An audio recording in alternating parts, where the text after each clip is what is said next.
ए को ले रही है। When consideration under net asset method, बेटे नीचे दो मेथड्स दिए, वो कहता है अगर आप नेट एसेट लगाओगे तो ये करो, और अगर आप नेट पेमेंट लगाओगे तो ये देख लो।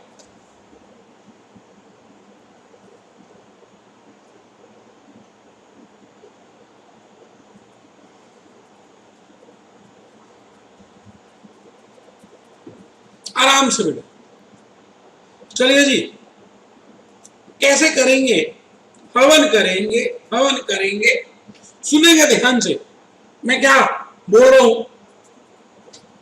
फर्स्ट क्वेश्चन बेटे, वर्किंग नोट 1, बेटे ए लिमिटेड, बेटे x limited,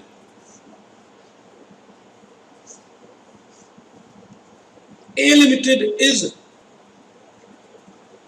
vendor company, X Limited is purchasing company,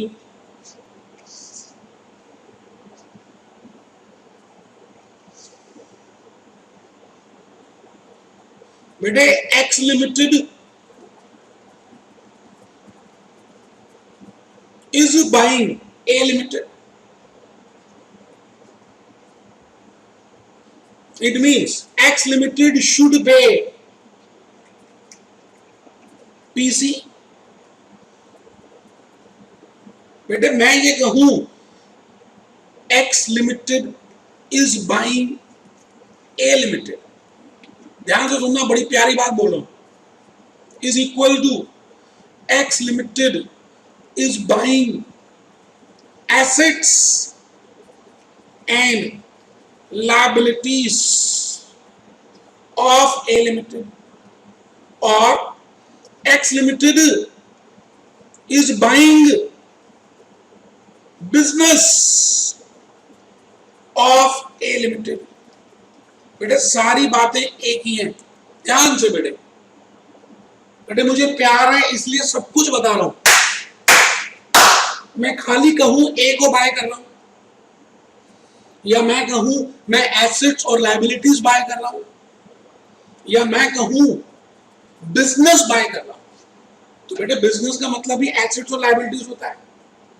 एक ही बात है बेटे, एक ही थैली के चट्टे पट्टे, एक ही थैली के चट्टे पट्टे, चट्टे पट्टे, हाँ एक ही है बेटे, एक ही है, एक ही बात है, एक ही मतलब है। तो वर्किंग नोट 1, ठीक है जी, working note 2, in the question it has been specified to apply net payment method as well as net asset method,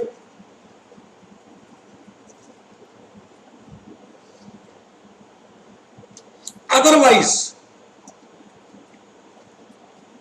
we will, बेटा ऐसे लिखवा रहा हूं, भले इसके बिना भी क्वेश्चन हो जाएगा, लेकिन अगले क्वेश्चन में बहुत मदद मिलेगी।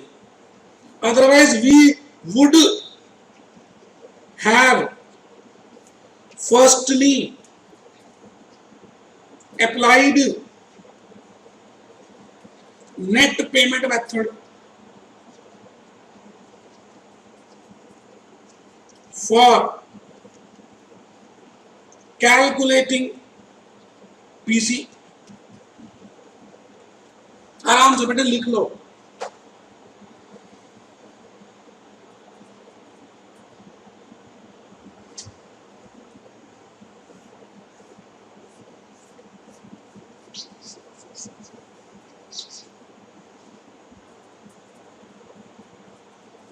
Working note 3,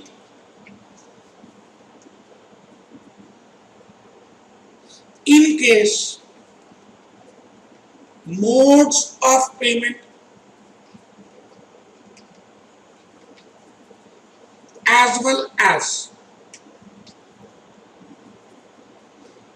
exchange ratio, both are specified, we will apply net payment method for calculating PC.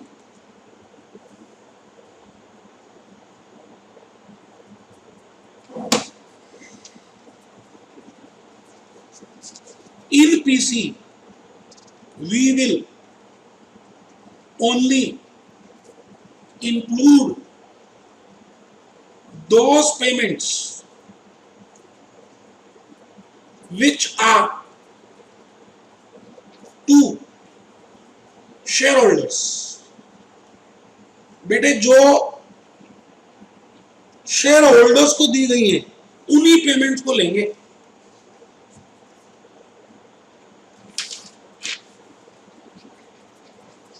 बेटे format of exchange ratio is number of new shares to be issued is to number of shares held already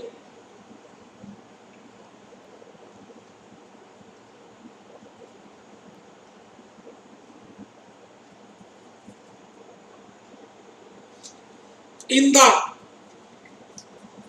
given question. Exchange ratio is 3:2. Check कर लिया. It implies new 3 equity shares will be issued for 2 equity shares. आराम से बेटे पूरा बेटे question की juice निकाल देंगे, एक एक वर्ड को समझ लेंगे. आंसर निकालना बात की बात है. हर वर्ड को क्वेश्चन को पढ़ते कैसे, मतलब कैसे निकालते हैं, ये अलग बात है बेटे. आइए मैं क्वेश्चन नंबर 1 को लिख रहा हूं. Statement showing calculation of PC as per net payment method.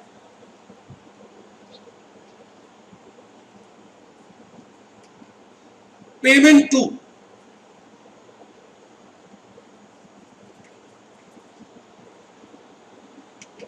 payment in working amount. आराम से बेटे आराम से, कोई जल्दी है ही नहीं ना. तो आ जाइए नीचे जहां पर लिखा हुआ है when payment is made to as per net payment method. Working note 6 existing debentures, debenture holders of A Limited were being discharged new debentures of A Limited. Hence, not to be considered while calculating purchase consideration. आराम से बैठे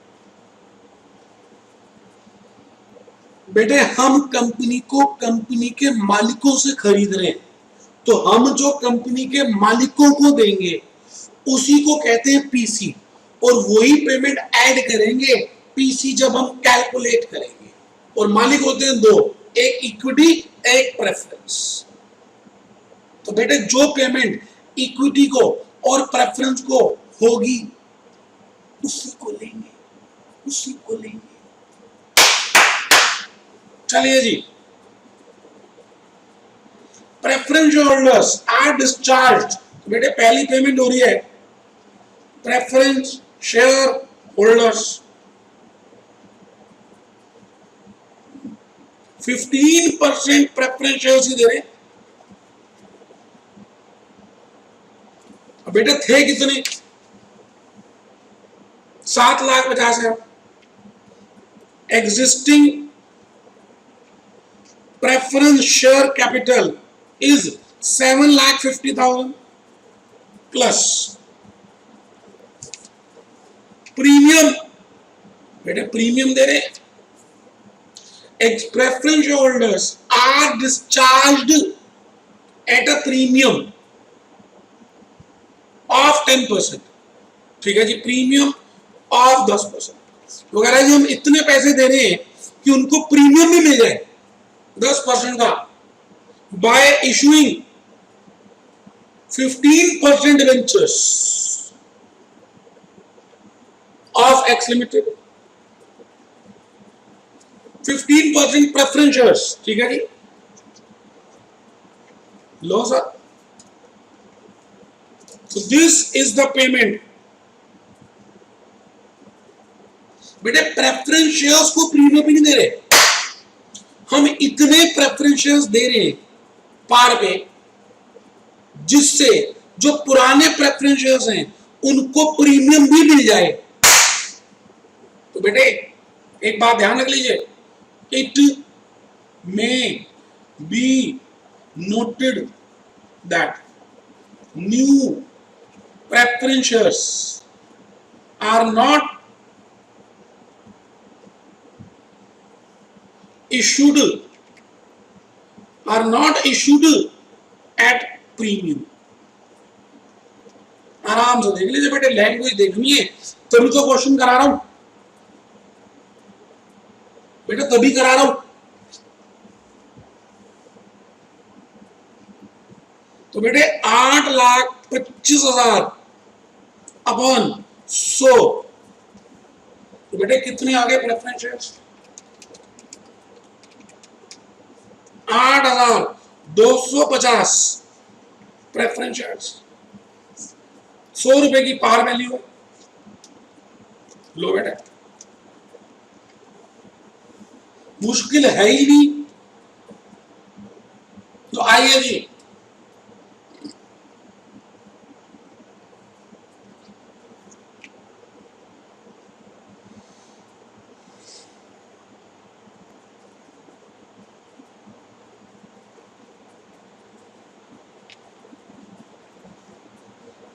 आठ 25 यह आ गया जी 8,250 preference shares. तो यहां लिख दिया मैंने 8,25,000 कर कैलकुलेशन करके दिखा दिया। दूसरा, issue of 3 equity shares of ₹10 for every 2 shares in x and पे कैश। ठीक है जी, तो इक्विटी शेयर होल्डर्स को 2 पेमेंट हो रही है, एक इक्विटी शेयर्स और दूसरी cash.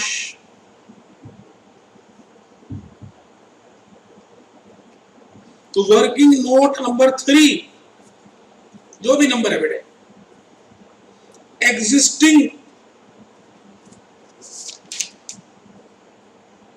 Equity share capital is 15 lakhs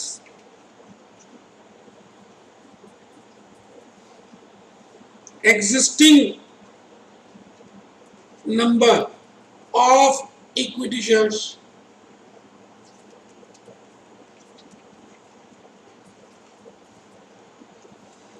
1,50,000 आराम से बेटे, कोई जल्दी नहीं है। भले एक क्वेश्चन कम करेंगे लेकिन एक एक वर्ड, एक एक मतलब, एक एक पॉइंट सीखेंगे। ज्यादा करके भी क्या होगा जब आता ही नहीं होगा। कम करेंगे, होमवर्क में ज्यादा करेंगे और अगली क्लास में पहुंचेंगे। तो बेटे 1,50,000 एग्जिस्टिंग इक्विटी शेयर्स हैं एंड एक्सचेंज रेशियो इज 3:2। तो बेटे 1,50 के ऊपर कितने शेयर्स? 1,50 इंटू 3/2। बेटे 2,25,000 इक्विटी शेयर्स। लो बेटे,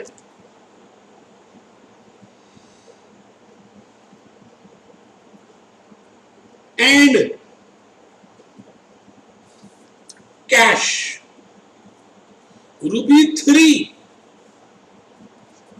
पर equity share. So total cash paid by X Limited to A Limited is equal to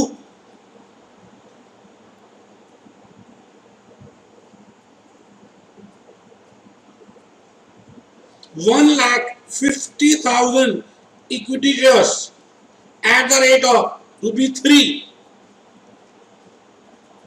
4,50,000 rupees. अब इसको लिखेंगे कैसे, देख लेते हैं।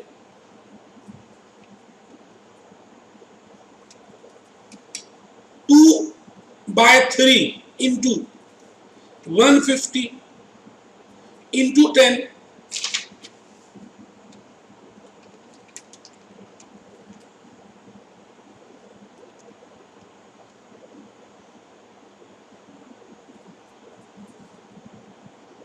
अच्छा 3/2 है इंटू 10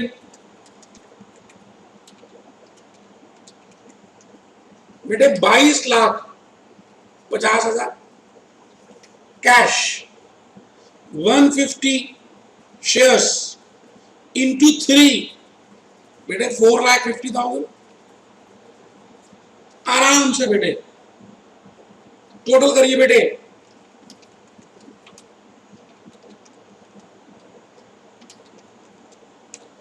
बेटे 35,25,000 बिल्कुल यही आंसर है बेटे। करने को तो मैं और जल्दी भी कर सकता था लेकिन बेटे प्यार है, प्यार है बेटे, प्यार है, प्यार है, प्यार प्यार। कहीं ठीक है? ठीक, okay okay. Statement showing calculation of PC as per net asset method। आइए बेटे, एसेट के लिए कुछ बताया हुआ उसमें। एसेट्स ऊपर लेते हैं बेटे, agreed value, market value, book value,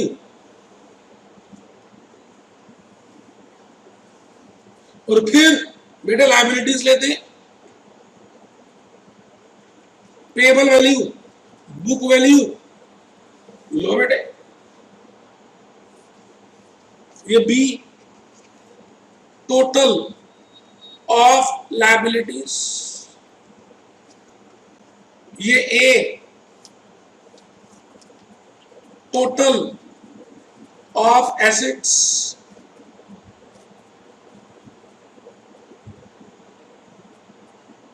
तो बेटे यहां पर a minus B is net assets, that is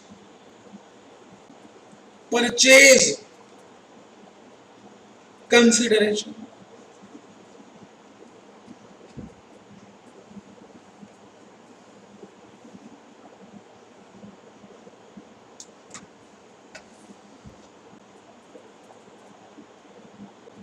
Discharge 15% debentures at a premium of 10%. Issuing 15% debentures of X Limited. इसका मतलब जो पुराने डिबेंचर्स हैं 7 लाख रुपए है, एग्जिस्टिंग डिबेंचर्स कितने हैं बेटे? Existing debentures of A limited is equal to 7 lakh rupees. Premium on existing debentures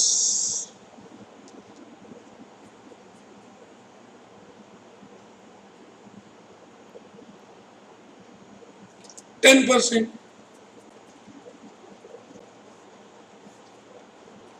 बेटे 7,70,000. इसका मतलब payable value of debentures is ₹7,70,000. अब उसको दे कैसे रहे हैं उसको मतलब छोड़ दिए ना, पहले पीसी तो निकाल ले. तो 7,70,000 मैं लिख रहा हूं जी 15% debentures 7,70,000. Fix assets 10% above value. तो बेटा फिक्स एसेट्स 3250 के दिए होंगे बेटे.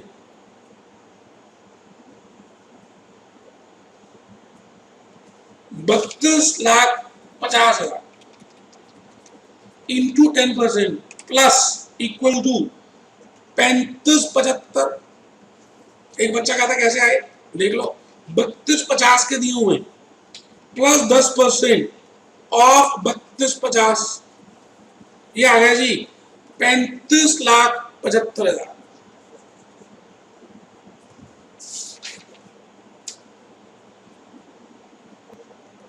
टेंजिबल एसेट्स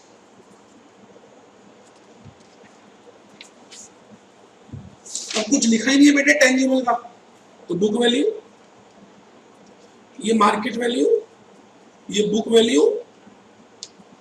इन्वेस्टमेंट्स तो कह रहा है जी एट पार,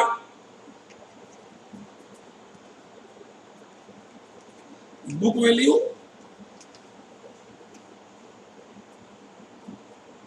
अच्छा यही है बेटे.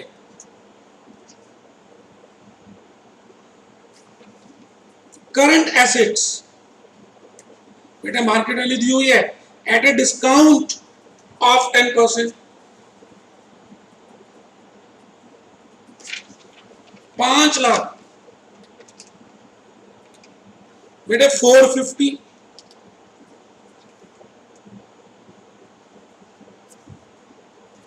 बेटे करंट लायबिलिटीज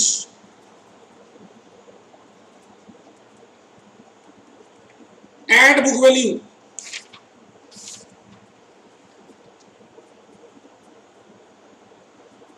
5 लाख. बेटे ये तो पेबल वैल्यू दी हुई थी. लो जी सारे एसेट्स सारी लायबिलिटीज ले ली, टोटल कर दी 35,75 6 लाख 4.5 बेटे 46,25,000.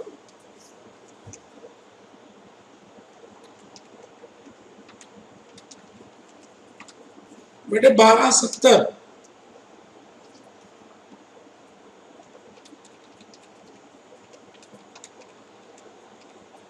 बेटे 33,55 यही आंसर है.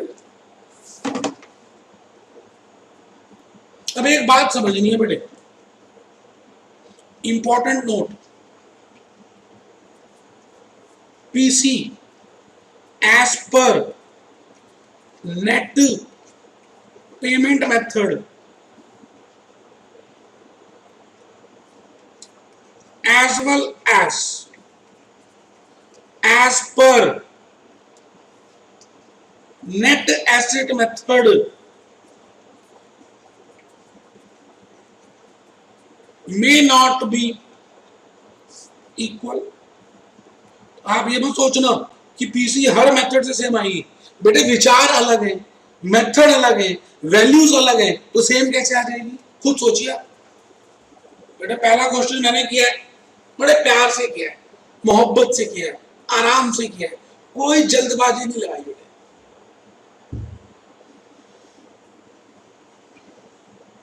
क्वेश्चन 2,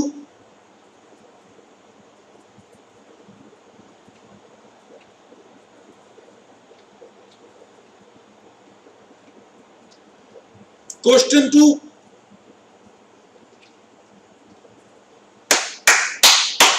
बेटे, क्वेश्चन 2